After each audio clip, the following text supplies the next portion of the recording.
Hey everybody, thanks for watching. The Bible describes human language as a gift from God. The Genesis account says that God spoke to the first humans, they understood, they spoke to God, and they spoke to each other. The Bible narrative indicates that these original humans immediately possessed the ability to communicate with a fully developed and perfectly adequate language, just like human language today.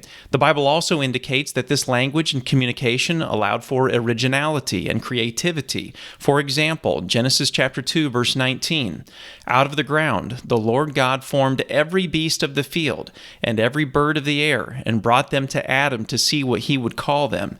And whatever Adam called each living creature, that was its name." So God gave Adam the ability to use a complex language and even the ability to expand that language. It's fairly obvious to most people that human language is infinitely more complex and more advanced than communication between animals. Evolutionary biologist Mark Pagel offers some explanations for why human language is so special.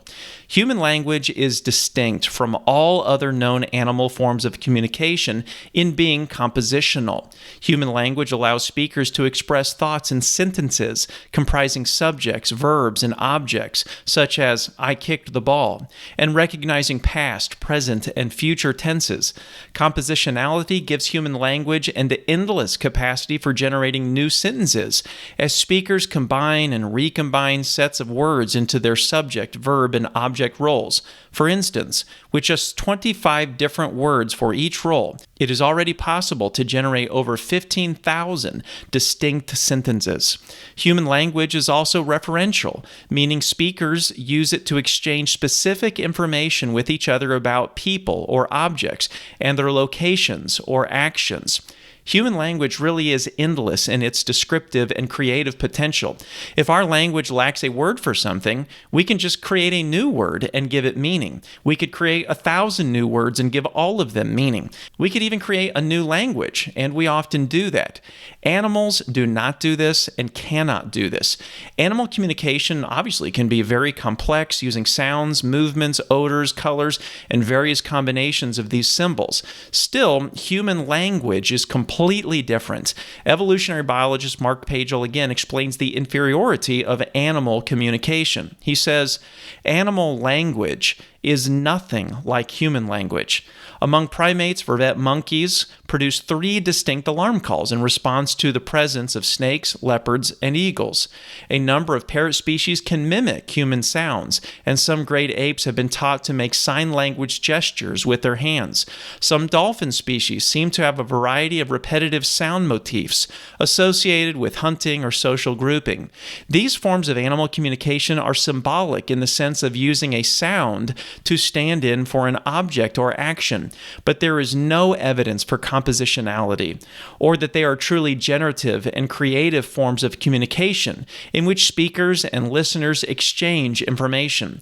Instead, non-human animal communication is principally limited to repetitive instrumental acts directed towards a specific end, lacking any formal grammatical structure, and often explainable in terms of hardwired, evolved behaviors or simple associative learning. Maybe you've seen animals appear to learn to use human language. They are learning a form of communication, but they're not actually learning language. Those are very different things. Michael Egnor, a professor of neurosurgery and pediatrics, explains it like this. Animals communicate by signals, not by language. Some animals, after sufficient training by human researchers, use signals that mimic language, but mimicry is not language itself, any more than training a parrot to mimic the preamble to the Constitution is training the parrot in constitutional law. So why is this important?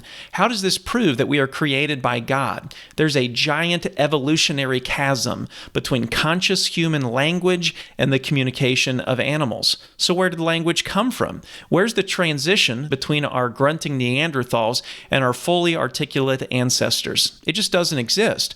Languages evolve over time, but language itself does not evolve. Harvard paleontologist George Simpson describes this odd situation. Here's what he says.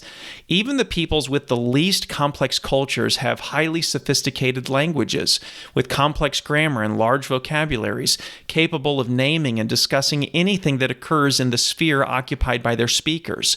The oldest language that can be reconstructed is already modern, sophisticated, complete from an evolutionary point of view. So whether he means to or not, Dr. Simpson's description of the oldest human languages perfectly fits the Bible narrative. Humans did not evolve language. They were given language by God.